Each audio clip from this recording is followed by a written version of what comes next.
I stood at the edge of the bed, my heart pounding as I told him, "I'm going to get milk." It sounded so simple, so innocent.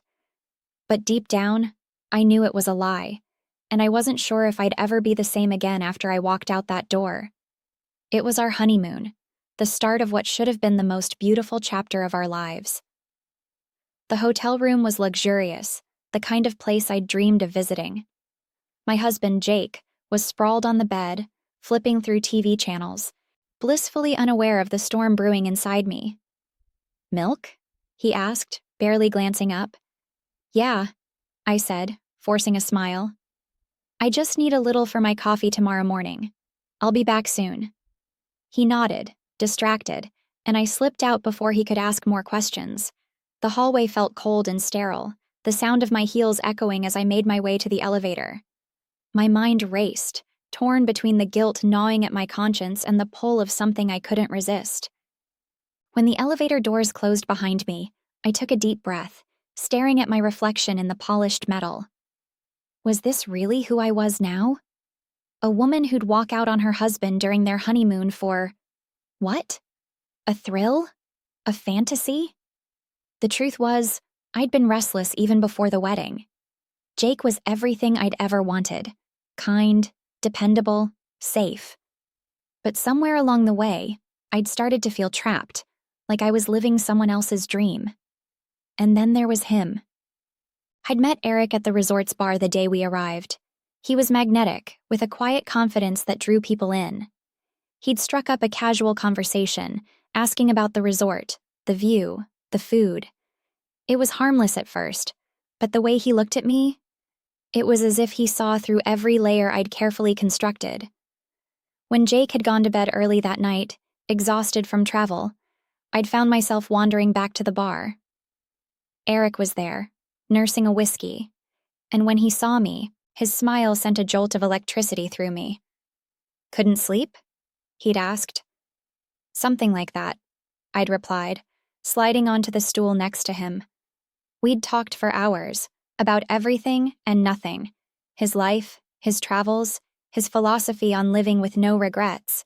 And when he'd leaned in, brushing a strand of hair from my face I hadn't pulled away. Now, as the elevator reached the ground floor, I felt the weight of my decision. I could still turn back, return to Jake, and pretend none of this had ever happened. But as I stepped out into the lobby, I knew I wouldn't. Eric was waiting by the pool, just as we'd agreed. When he saw me, his expression softened, and for a moment, I forgot about everything else. Jake, the vows we'd exchanged, the life we were supposed to build together. None of it mattered in that instant. "I wasn't sure you'd come," he said, his voice low and steady. "Neither was I admitted. He reached for my hand, his touch sending shivers up my spine. "We don't have to do this," he said. "You can walk away, and I'll understand." But I didn't walk away.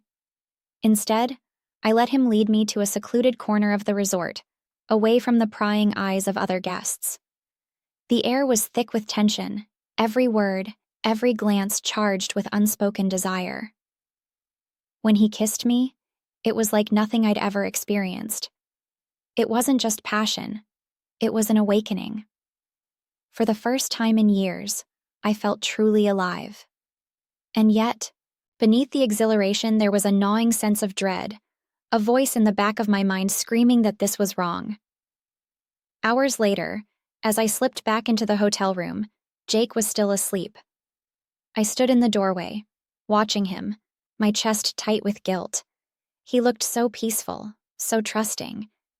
And I was a liar, a cheat, a woman who'd just shattered the foundation of their marriage before it had even begun. The next morning, Jake was his usual cheerful self, oblivious to the turmoil inside me. He kissed my forehead, talked about the plans for the day, and I nodded along, pretending everything was fine. But every time he smiled at me, every time he held my hand, I felt the weight of my betrayal pressing down on me.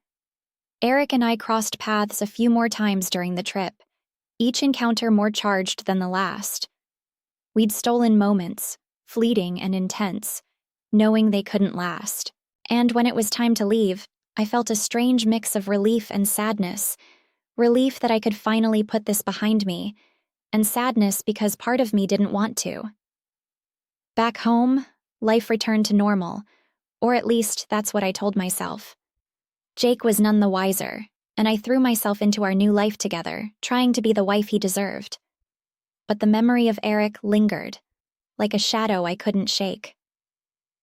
Some nights, I'd lie awake, replaying those moments in my mind, the way he'd looked at me, the way he'd made me feel, and I'd wonder if I'd made the right choice, if I'd let go of something real for the sake of something safe. Months passed, and the memories began to fade, replaced by the routines and responsibilities of married life.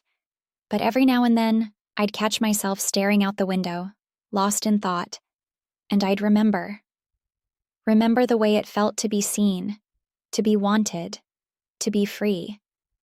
And I'd wonder if I'd ever truly be able to move on,